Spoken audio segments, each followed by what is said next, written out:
Hello, my dear students. Today we are going to do Poem 6, Prayer for Dumb Creatures, written by Cecil Francis Alexander, which is part of your 10th standard third language English part 2. She was a gentle and kind poet who believed that God's love is not only for humans but for all living beings. This poem is heartfelt prayer asking God to bless animals who cannot speak for themselves. It teaches us compassion, responsibility, and respect for all creation. Now let's begin with the first stanza. In this stanza, the poet begins by praising God. She calls him the maker of earth, sea, and sky. This shows that God created the entire universe from deep oceans to white skies and strong mountains. She called him the Lord and the King of creation, meaning he has supreme power and authority. The poet then paints a beautiful picture. The same God who placed the shining stars high in the sky also carefully formed the delicate wings of tiny sparrow.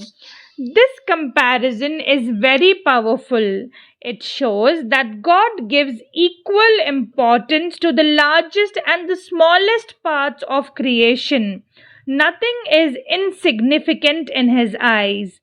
After praising God's greatness, the poet makes a humble request. She asks God to bless the dumb creatures. Here, dumb does not mean foolish, it means speechless. Animals cannot speak like humans, but they feel pain, fear, hunger, and love.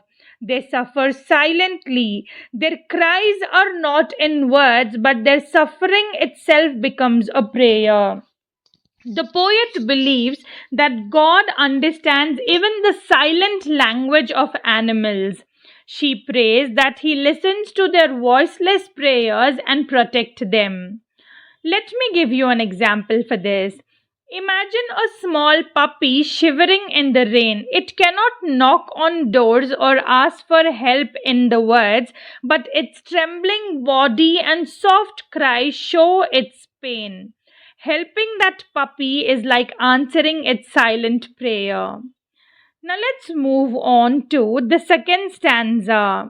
In second stanza, the poet reminds us how much animals sacrifice for humans. She says animals live for us and even die for us. They serve silently without complaint. They help in farming, carry heavy loads, guard our homes, give us milk, wool, eggs, and companionship. She calls them humble creatures because they do not demand rewards or recognition. They serve faithfully. The poet then asks a serious question. How can we deny their rights when God Himself has placed His love upon them?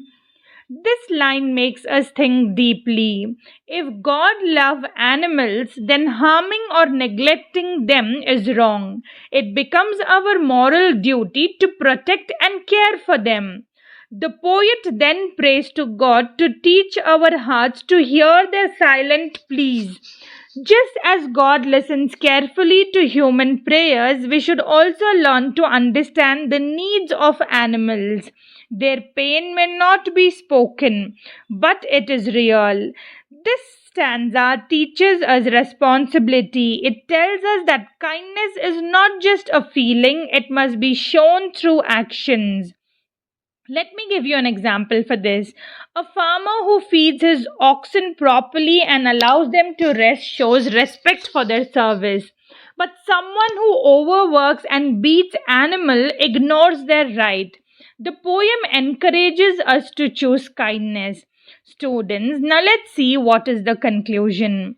Prayer for Dumb Creatures is not just a poem, it is a lesson in kindness. It reminds us that animals are also God's creation. They may not speak, but they feel. They serve us silently and depend on our mercy. The poet teaches that true faith is not only about praying to God but also about caring for His creation. If we ignore the suffering of animals, we ignore our responsibility.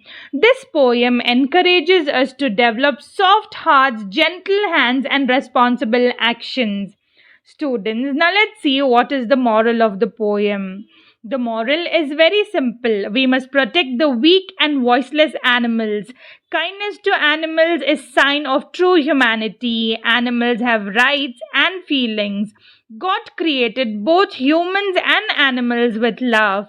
If we truly believe in God, we must show compassion to every living creature. Thank you, students, for listening. If you like the video, give a thumbs up, share, subscribe, and do support the channel. See you.